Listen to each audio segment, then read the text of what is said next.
Very good morning students. कल student हमने discuss किया था Nernst gas equation E cell is equal to E degree cell minus 0.0591 upon N. जो concentration थी आप यहाँ पे रखते थे प्रोडक्ट के आयंस की और यहाँ पे रिएक्टेंट के आयंस की। तो चलिए इसके बेस पे एक न्यूमेरिकल भी हम सॉल्व करके देखते हैं। न्यूमेरिकल स्टूडेंट यहाँ पे ये होगा, आपको ऐसे एग्जाम में दिया होगा कुछ ना कुछ वैल्यूज़ किसी भी सेल की, किसी भी आयंस की, इस वे से। अब मेरे पास यहाँ पे मैग्नीशियम और सिल्वर आयन की कंसंट्रेशन, मैग्नीशियम आयन की कंसंट्रेशन एंड साथ में आपको सिल्वर दे दिया। तो यहाँ पे स्टूडेंट ध्यान से अगर हम देखें, पॉजिटिव यहाँ पे है, यहाँ तक आते आते ये पॉजिटिव ख़त्म हो गया। इसका मतलब यहाँ पे क्या हो रही है, रिडक्शन। स्टूडेंट यहाँ पे मैग्नीशियम 0 था, लेकिन यहाँ तक आते आते आपका पॉजिटिव हो गया। यहाँ पे हो रही है आपकी ऑक्सीडेशन। अब मुझे फाइंड करना है ई सेल, ई डिग्री सेल की वैल्यू गिवन है। तो चलिए इक्वेशन को यूज़ करते हैं। मुझे फाइंड करना है ई सेल, ई डिग्री सेल की वैल्यू यहाँ पे गिवन है 3.17 माइनस 0.0591 अपॉन कितने इलेक्ट्रॉन लूज या गेन हुए होंगे। यहाँ पे स्टूडेंट मैग्नीशियम था 2 पॉजिटिव, 2 सिल्वर है, 2 Ag। तो इस क्वेश्चन में आपके पास जो इलेक्ट्रॉन यूटिलाइज हुए हैं दैट इज़ 2।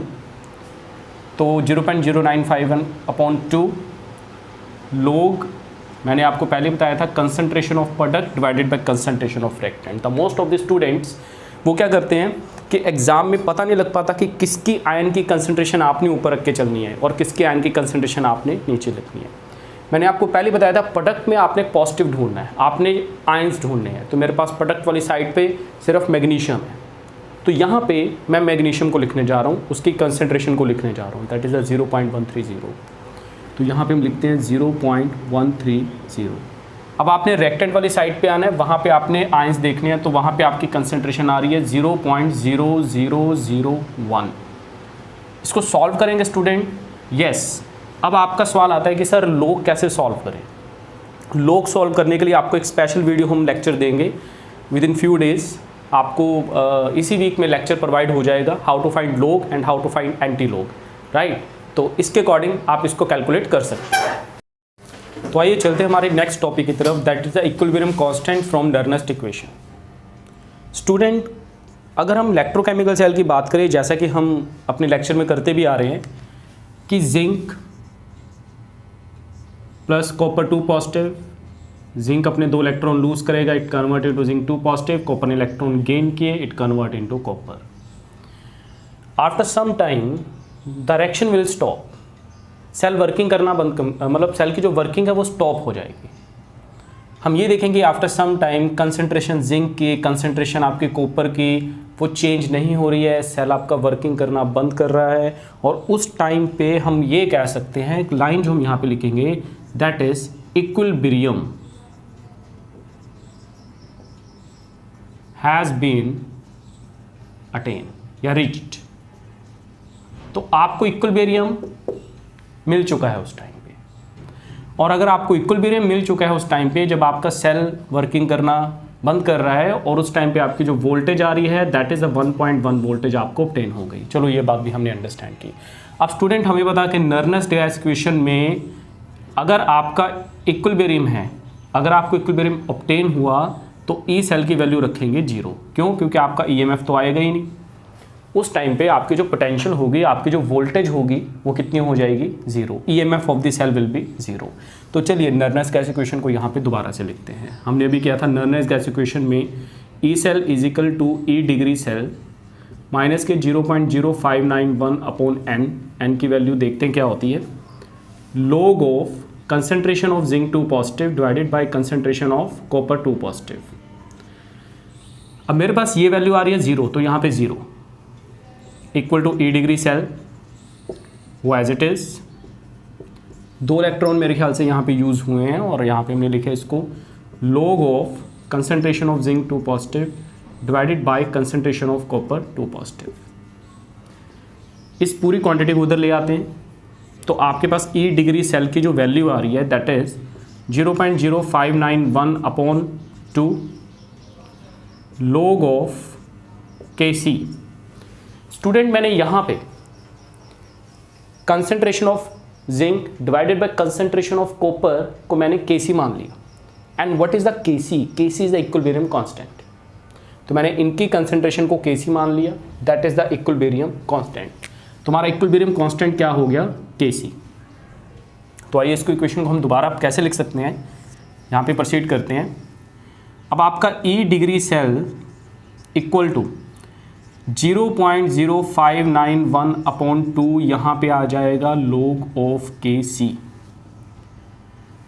स्टूडेंट हमें पता है कि वोल्टेज कितनी होगी 1.1, 2 मल्टीप्लाई ये divide 0.0591 equal to log of Kc। अगर आप इसको सॉल्व करोगे तो log Kc की वैल्यू आपके पास आ रही है यहाँ पे हम लिख लेते हैं स्टूडेंट, हमारे पास log Kc की जो वैल्यू आ रही है दैट इज 37 पॉइंट, इसको सॉल्व करने के बाद 37.288।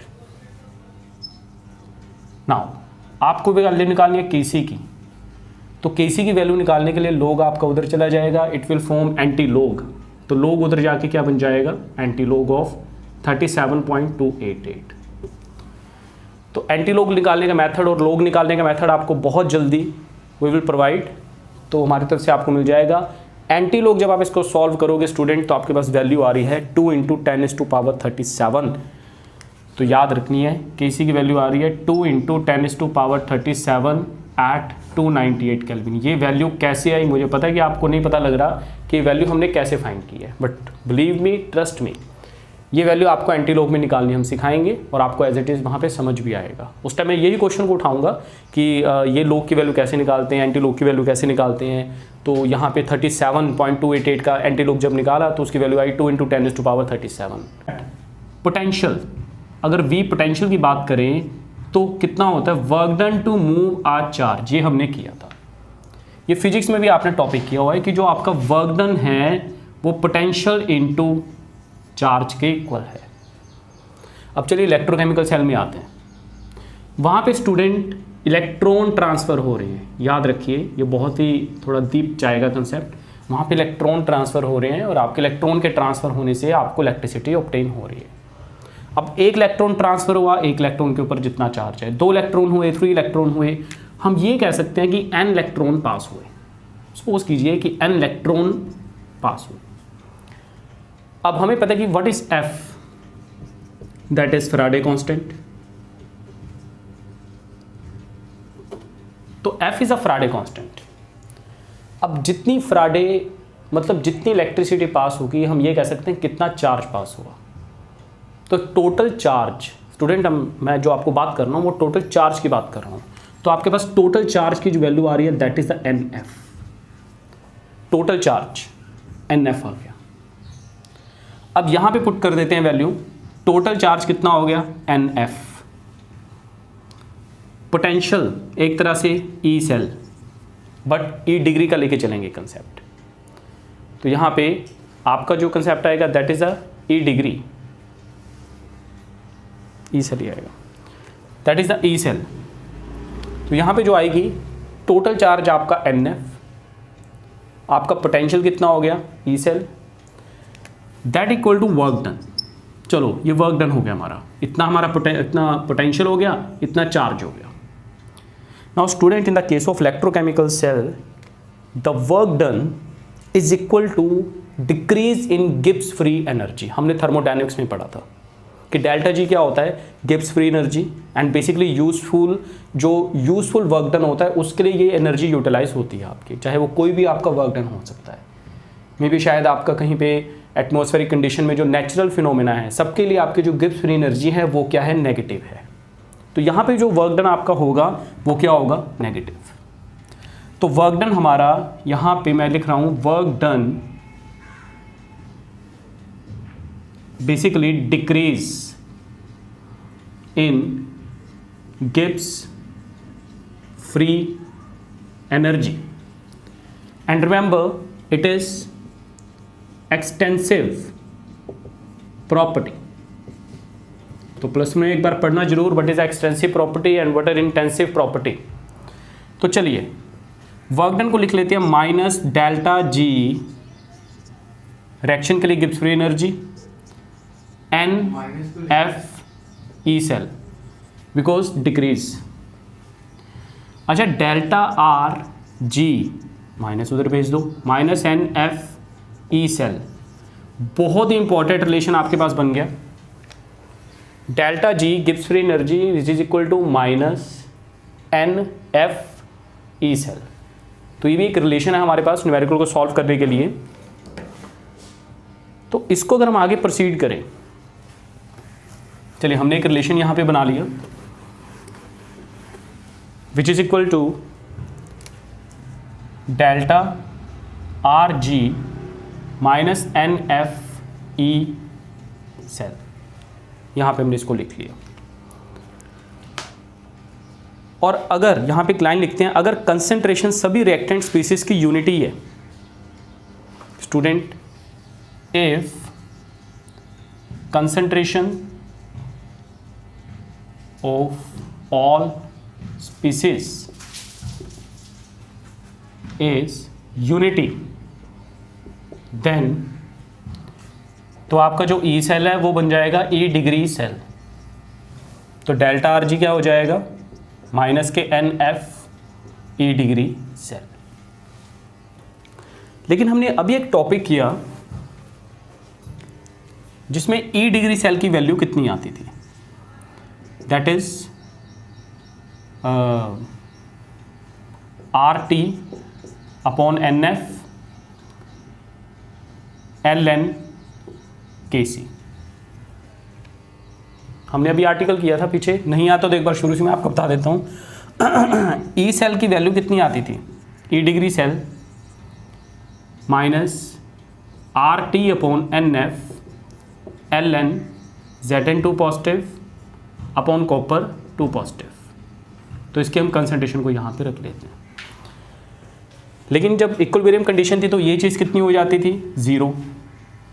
तो इसको उठा के इधर ले जाते थे हम, तो ये क्या हो जाता था यहाँ पे E degree cell equal to this. लेकिन स्टूडेंट यहाँ पे हमने कंसंट्रेशन इसकी कितनी मान ली थी, that is equal to Kc। अब इसकी वैल्यू को हम यहाँ पे पुट कर देते हैं। E डिग्री सेल की वैल्यू को पुट किया, माइनस के NF into RT upon NF ln KC। NF से NF cancel, delta R G Gibbs free energy equal to minus RT ln KC। ये न्यूमेरिकल के लिए बहुत इंपॉर्टेंट एक रिजल्ट है आपका। तो कई बुक में K डाला हुआ है, आप KC डाल दो। कंसंट्रेशन का ही हम लेके चलते हैं, इक्विलिब्रियम कांस्टेंट, जो कि आपकी जो जिंक और कॉपर की जो कंसंट्रेशन थी। तो आज का जो टॉपिक रहा हमारा आज की मॉर्निंग के लेक्चर में, बहुत 2 इंपॉर्टेंट रिजल्ट हमने ऑब्टेन किए। तो पहला जो रिजल्ट है स्टूडेंट वो तो ये रहा है कि E degree cell equal to RT NF ln KC। अगर इसको एक्सटेंड करना है तो RT NF 2.303 लोग में कन्वर्ट हो गया KC। R की वैल्यू पुट कर दो, T की वैल्यू पुट कर दो, फैराडे की वैल्यू पुट कर दो, 0.0591 अपॉन N आ जाएगा, that is log of KC which is equal to E degree cell. ये हमारा पहला रिजल्ट था। सेकंड रिजल्ट के लिए delta R G which is equal to minus NFE cell. Numerical में आपको ये भी यूटिलाइज करना है। एंड याद रखिए स्टूडेंट कि सिर्फ थ्योरेटिकली के बेस पे आप बहुत ही कॉन्फिडेंट, बहुत ही खुश नहीं हो सकते। जब तक आपके न्यूमेरिकल की प्रैक्टिस नहीं है, एग्जामिनेशन में आपके कॉन्फिडेंस की धज्जियाँ उड़ने वाली हैं। क्यों? अगर आपको इलेक्ट्रोकेमिस्ट्री से न्यूमेरिकल आ गए और आपको ये कंसेप्ट ना पता हुए कि कहाँ पे E सेल लगाना है, कहाँ पे E डिग्री सेल लगाना है, कहाँ पे इक्विलिब्रियम कांस्टेंट लगाना है, कहाँ पे वैल्यू ये लगानी है, तो डेफिनेटली न्यूमेरिकल आपसे अटेम्प्ट नहीं होना और वहाँ पे एक एक मिनट आपका गुजरता जाएगा, नर्वस आप होते जाओगे। बट अगर आपकी प्रैक्टिस कंप्लीट है, आपने हमारे सारे वीडियो लेक्चर देखे हैं, आपने न्यूमेरिकल की प्रैक्टिस की है, डेफिनेटली आई एम श्योर कि आप ये न्यूमेरिकल सभी सॉल्व कर पाओगे। It's my surety too. तो यहाँ पे हमारे पास एक ये रिजल्ट आया। दूसरा रिजल्ट क्या आ सकता है जो हमने अभी किया, delta R G, N F से एन एफ कैंसिल होता था, माइनस के आर टी एल एन के सी। ये 3 बेसिस पे, एक तो ये फॉर्मूला हो गया, एक ये हमारे पास ये फॉर्मूला हो गया। तो 4 फॉर्मूले हमारे पास, इन चारों फॉर्मूले के बेस पे ही आपको न्यूमेरिकल सॉल्व करने हैं। तो कल का जो लेक्चर है हमारा स्पेशल न्यूमेरिकल के ऊपर बेस होगा। आई विल प्रोवाइड असाइनमेंट जो भी ऑफलाइन बैच में है, और ऑनलाइन बैचेस स्टूडेंट को भी आपको एक असाइनमेंट प्रोवाइड करेंगे, और उसी असाइनमेंट के स्टूडेंट के अकॉर्डिंग आपने उसको प्रैक्टिस में करना है ताकि आपका यहाँ पे कॉन्फिडेंस बिल्डअप हो सके। आज का लेक्चर इनफ रहेगा। Thank you.